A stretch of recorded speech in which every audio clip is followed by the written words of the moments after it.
ತಾಯಿ ಭುವನೇಶ್ವರಿಗೆ, ಕನ್ನಡಾಂಬೆಗೆ, ತಾಯಿ ಭುವನೇಶ್ವರಿಗೆ. ಕರುನಾಳು ಬಾ ಬೆಳಕೆ ಮುಸುಕಿದಿ ಮಬ್ಬಿನಲಿ ಕೈ ಹಿಡಿದು ನಡೆಸೆನ್ನನು. ಕರುನಾಳು ಬಾ ಬೆಳಕೆ ಮುಸುಕಿದಿ ಮಬ್ಬಿನಲಿ ಕೈ ಹಿಡಿದು ನಡೆಸೆನ್ನನು. ದಾರಿ ದೂರ ಕತ್ತಲೆಯ ಗವಿ ಕನಿಕರಿಸಿ ಕೈ ಹಿಡಿದು ಮುನ್ನಡೆಸು ಎನ್ನ ಅಂತ ಕೇಳ್ಕೊತಾರೆ ನಮ್ಮ BM ಶ್ರೀಕಂಠಯ್ಯನವರು. ಅದೇ ರೀತಿಯಾಗಿ ನಾನು ಎಂಬ ಭಾವ ನನ್ನಲ್ಲಿ ತುಂಬಿದ್ದರೆ, ನನ್ನಿಂದಲೇ ಎಂಬ ಅಹಂಕಾರ ನನ್ನನ್ನು ಆಳ್ತಾ ಇದ್ದರೆ ಅದು ಅಜ್ಞಾನವೆಂಬ ಕತ್ತಲೆ. ಅಂತಹ ಅಜ್ಞಾನದ ಕತ್ತಲೆಗೆ ಬೆಳಕನ್ನು ಸಿಂಚನವನ್ನು ಮಾಡೋ ದೇವರೇ ಅಂತ ಕೇಳ್ಕೊತ ಎಲ್ಲರಿಗೂ ಕನ್ನಡ ರಾಜ್ಯೋತ್ಸವದ ಹಾರ್ದಿಕ ಶುಭಾಶಯಗಳನ್ನು ಕೋರ್ತೇನೆ. ಇಂತಹ ಸಾರ್ಥಕವಾದಂತಹ ಸಮಾರಂಭದಲ್ಲಿ ಉಪಸ್ಥಿತರಾಗಿರ್ತಕ್ಕಂತಹ ವೇದಿಕೆಯ ಮೇಲಿರ್ತಕ್ಕಂತಹ ಎಲ್ಲ ಗಣ್ಯರಿಗೆ ನನ್ನ ಕೋಟಿ ನಮನಗಳನ್ನು ಸಲ್ಲಿಸ್ತೇನೆ. ಅದೇ ರೀತಿಯಾಗಿ ಇಲ್ಲಿ ನೆರೆದಿರ್ತಕ್ಕಂತಹ ಎಲ್ಲ ಕನ್ನಡ ಪ್ರೇಮಿಗಳು, ನೀವು ಇವತ್ತು ಕನ್ನಡ ರಾಜ್ಯೋತ್ಸವವನ್ನು ಒಂದು ತಿಂಗಳಿನಿಂದ ಸತತವಾಗಿ ಆಚರಣೆ ಮಾಡಿಕೊಂಡು ಎಲ್ಲ ಕಾರ್ಯಕ್ರಮಗಳನ್ನು ಮಾಡ್ಕೊಂಡ್ಬಂದಿದ್ದೀರಾ. ಅದೇ ರೀತಿಯಾಗಿ ಇಂತಹ ಅದ್ಭುತವಾದಂತಹ ಕಾರ್ಯಕ್ರಮವನ್ನು ಆಯೋಜನೆ ಮಾಡ್ತಿರ್ತಕ್ಕಂತಹ ಸ್ಮೈಲ್ ಶಿವು ಅವ್ರಿಗೂ ಕೂಡ ಜೋರಾದ ಚಪ್ಪಾಳೆ ಬರಲಿ ಅಂತ ಕೇಳ್ಕೊತಾನೆ.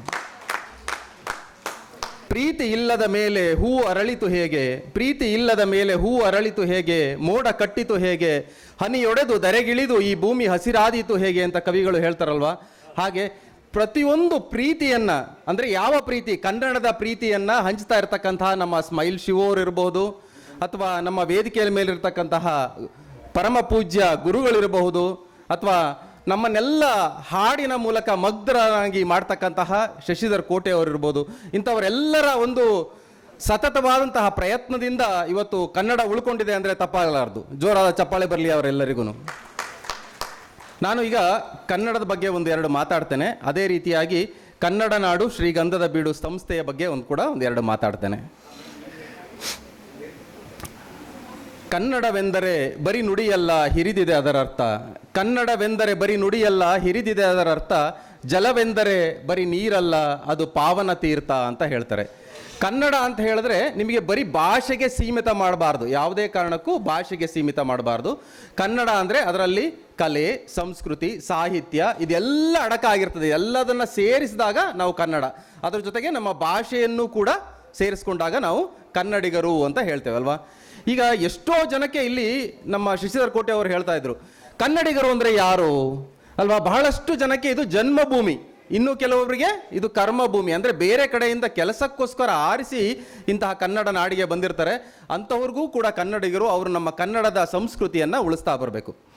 ಈಗ ನಮ್ಮ ಕಲೆಗಳ ವಿಷಯಕ್ಕೆ ಬರೋದಾದರೆ ಬೇಲೂರು, ಹಳೇಬೀಡು ಮತ್ತು ನಮ್ಮ ಈ ಕಡೆ ಹಂಪಿ, ಇಂತಹ ಐಹೊಳೆ, ಪಟ್ಟದಕಲ್ಲು ಇವೆಲ್ಲ ನೋಡಿದ್ರೆ ನಿಮಗೆ ಗೊತ್ತಾಗ್ತದೆ ನಮ್ಮ ಕಲೆ ಎಷ್ಟು ವೈಭವಿತವಾಗಿತ್ತು. ಎಷ್ಟು ಕಲೆಗೆ ಅಂದರೆ ಶಿಲ್ಪಕಲೆಗಳು ಇವೆಲ್ಲದನ್ನು ಮಾಡ್ತಕ್ಕಂತಹ ಹಿಂದಿನ ನಮ್ಮ ಸಂಸ್ಕೃತಿ ಇತ್ತು ಅಂತ ಹೇಳಿ. ಅದೇ ರೀತಿಯಾಗಿ ನೀವು ನಮ್ಮ ಸಾಹಿತ್ಯದ ಬಗ್ಗೆ ಬಂದಾಗ ನೋಡಿ, ವಚನ ಸಾಹಿತ್ಯ ಆಗಲೇ ಹೇಳಿದ್ರು ನಮ್ಮ ಬಸವಣ್ಣನವರು ಅಭೂತವಾದಂತಹ ವಚನ ಸಾಹಿತ್ಯವನ್ನು ಕೊಟ್ಟಿದ್ದಾರೆ. ಇದು ಯಾವ ಬೇರೆ ಭಾಷೆಯಲ್ಲೂ ಕೂಡ ಇಲ್ಲ. ದಾಸ ಸಾಹಿತ್ಯ, ವಚನ ಸಾಹಿತ್ಯ ಏನಿದೆ ಇದು ನಮ್ಮ ಕನ್ನಡಕ್ಕೆ ಮಾತ್ರ ಇರತಕ್ಕಂಥದ್ದು. ಜೋರಾದ ಚಪ್ಪಾಳೆ ಬರಲಿ ಬಸವಣ್ಣನವರಿಗೆ. ಕಲಬೇಡ ಕೊಲಬೇಡ ಹುಸಿಯ ನುಡಿಯಲು ಬೇಡ, ತನ್ನ ಬಣ್ಣಿಸಬೇಡ ಮುನಿಯಬೇಡ, ಅನ್ಯರಿಗೆ ಅಸಹ್ಯ ಪಡಬೇಡ, ತನ್ನ ಬಣ್ಣಿಸಬೇಡ ಇದಿರ ಅಳಿಯಲು ಬೇಡ, ಇದೇ ಅಂತರಂಗ ಶುದ್ಧಿ, ಇದೇ ಬಹಿರಂಗ ಶುದ್ಧಿ. ಇವನಾರವ ಎಂದೆನಿಸದಿರಯ್ಯ, ಇವ ನಮ್ಮವ ಇವ ನಮ್ಮ ಮನೆಯ ಮಗನೆಂದೆನಿಸಯ್ಯ ಅಂತ ಕೂಡಲ ಸಂಗಮ ದೇವ ಅಂತ ನಮ್ಮ ಬಸವಣ್ಣನವರು ಹೇಳಿದಾರಲ್ವ. ಹಾಗೆ ಎಲ್ಲರನ್ನ ಪ್ರೀತಿಯಿಂದ ಬೈದ ನಮ್ಮ ಕಡೆಗೆ ಸೆಳೆಕೊಡ್ತಕ್ಕಂತಹ ಪ್ರೀತಿ ಇರ್ತಕ್ಕಂಥದ್ದು ಯಾವುದಕ್ಕೆ ಅಂದರೆ ಕರ್ನಾಟಕಕ್ಕೆ ಮಾತ್ರ ಅಂತ ನಾನು ಹೇಳಲಿಕ್ಕೆ ಇಚ್ಛೆ ಪಡ್ತೇನೆ. ಎಲ್ಲಾದರೂ ಇರು ಎಂತಾದರೂ ಇರು ಎಂದೆಂದಿಗೂ ನೀ ಕನ್ನಡವಾಗಿರು, ಕನ್ನಡ ಗೋವಿನ ಓ ಮುದ್ದಿನ ಕರು, ಕನ್ನಡತನ ಹೊಂದಿದ್ದರೆ ನೀ ನಮಗೆ ಕಲ್ಪತರು. ನೀ ಮೆಟ್ಟುವ ನೆಲ ಅದೇ ಕರ್ನಾಟಕ, ನೀ ಮುಟ್ಟುವ ಮರ ಶ್ರೀಗಂಧದ ಮರ, ನೀ ಕುಡಿಯುವ ನೀರು ಕಾವೇರಿ, ನೀನೇರುವ ಮಲೆ ಸಹ್ಯಾದ್ರಿ ಅಂತ ನಮ್ಮ ಕುವೆಂಪು ಅವರು ಏನು ಹೇಳಿದ್ದಾರೆ. ಹಾಗೆ ನಾವು ಎಲ್ಲೇ ಇರ್ಬೋದು, ಏನೇ ಕೆಲಸ ಮಾಡ್ತಾ ಇರ್ಬೋದು, ನಮ್ಮ ಕನ್ನಡತನವನ್ನು ಉಳಿಸ್ಕೊಂಡು ಬರಬೇಕಾಗ್ತದೆ.